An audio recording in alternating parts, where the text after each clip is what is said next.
After finishing usual photography sim, I feel like I've completed a crash course in photography and got to explore some wildly diverse environments along the way. It came at the perfect time for me since I've been wanting to fully immerse myself in photography, and surprisingly, this game made that incredibly fun.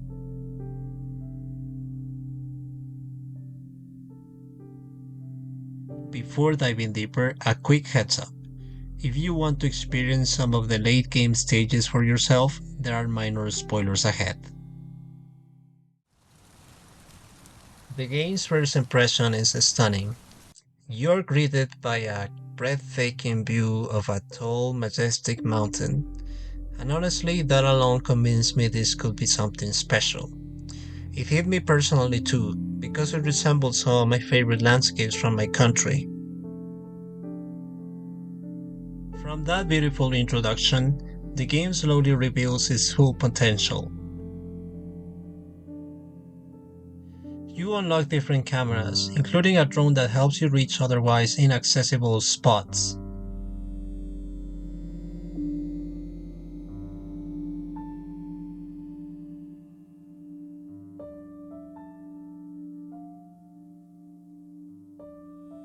One item that really stood out was the tape recorder.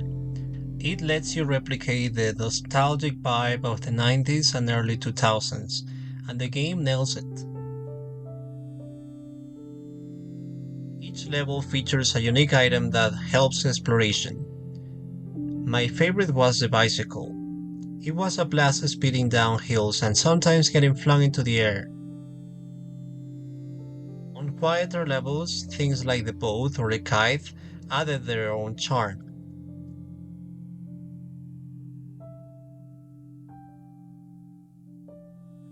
As I kept exploring and testing out all the tools, I began to notice the game's subtle personality.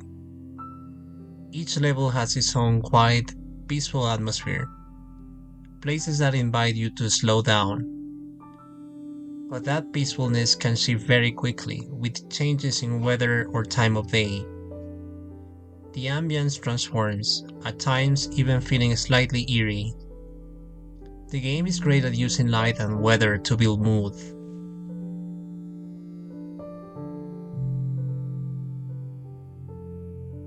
There's also this consistent feeling of being alone, but in a good way. You are in your own space, left to explore at your own pace, without stress. That solitude enhances the experience. It invites you to pay attention, to really look around and appreciate every corner, every tiny detail.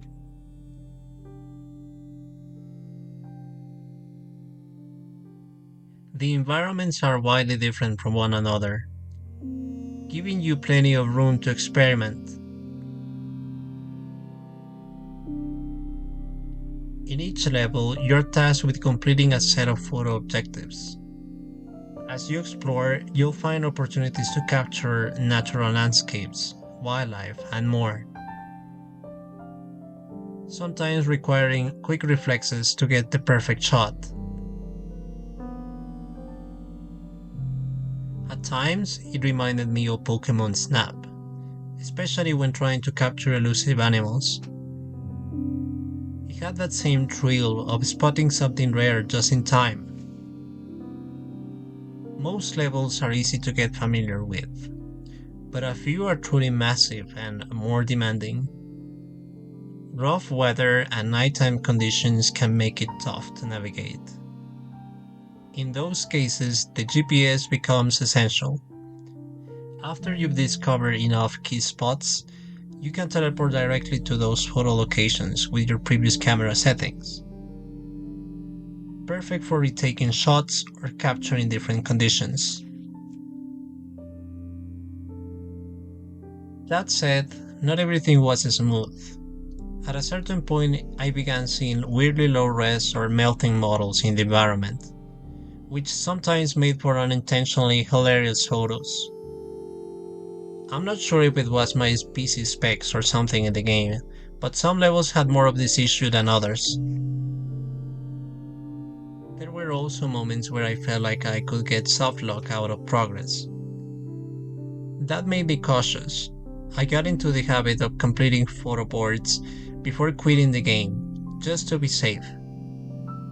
Once you understand how the game works, though, most of these problems are manageable.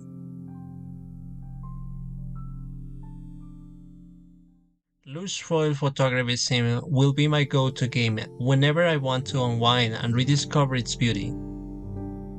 I already plan to revisit locations under different weather or lighting just to see how much more I can capture.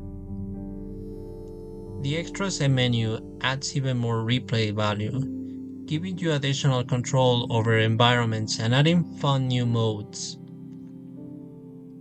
Now I'm convinced this game is a must-have if you're into photography and video games. The concept has serious potential to evolve into something even greater.